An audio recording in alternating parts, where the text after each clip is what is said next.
არაჩვეულებრივი ადამიანი იყო, რომელსაც მე პირადად ვამბობ, რომ ქართული რაგბის 16 აყაიშვილს ვეძახი, იმდენად დიდი საქმე გააკეთა ქართულ რაგბში და საალმა გააქართულა ძალიან ბევრი ტერმინი. გეტყვით ინგლისურ ვარიანტს და გითხარით ქართული ვარიანტი. ტესტი უნდა ჩავაბარო ეხლა. ხო, ტესტი. დავიწყოთ. In goal area.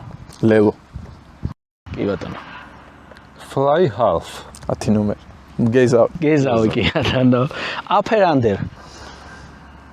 Upper under. ჩახურულია? ბურთი ჩაიხურა? არ ვიცი. აბრაგანი. 2-1. აი.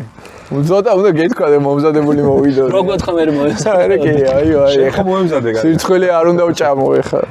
Dead ball. მკვდარი ბურთი. ხო, ნუ უქმი ბურთი, ხო. Jersey. კვარტი. ხო, კი ბატონო. მაისური, მაგრამ ქართულად კვარტი. ხო, აი ძალიან ლამაზია კვარტი. Advantage. უპირატესობა ხეირი. აი რა პირდაპირ ქართულად მაშინ და მაცადოთ პირდაპირ ქართულად ვიძახი და მე ძალიან ის ტერმინოლოგიაზე გადავდივარ. Pick and go. აიღე და მიეძალე? Hooker. კვაჭი. კვაჭი აი ძალიან მაგარი სიტყვა. თან კვაჭის პოზიცია, იქ მართლა კვაჭია რა. ერთი ვერ გამოიცანეთ, მარტო ისიც აი შეიძლება ჩემი გამოთქმის ბრალი იყო და ტესტი ჩაფარებულია. მე გეტყვით, აბა და ეხლა თქვენ water carrier. თულუხში. აი ყოჭა. თულუხში მე თულუხში კი. Blind side flanker. ისა მღლეტავი? Open side flanker. Open side ისა 7 ნომერი. ეგ როგორ არის ეხლა ხა? 8 ნომერია და open side flanker. არა, 8 ნომერი. არა, შემკრელი. კი ბატონო. და აუშვიც რა ქვია? მარბიელი, მარბიელი.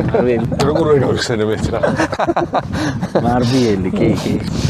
კი, ან კაი, მაგრამ ამ ტერმინოლოგიას ეხლა სამსაჯო ვარიანტში კიდე რაღაცების გადმოქაჩვა გვიწევს და ეხლა ჩემ თავზე მე ავიღე სამსაჯო ტერმინოლოგიის რო ქართულ მსაჯებთან იყოს ეს ინგლისური მაღალი ბოჭი. რამდენადაც ვიცი რაღაც სამსაჯო სემინარი ხო?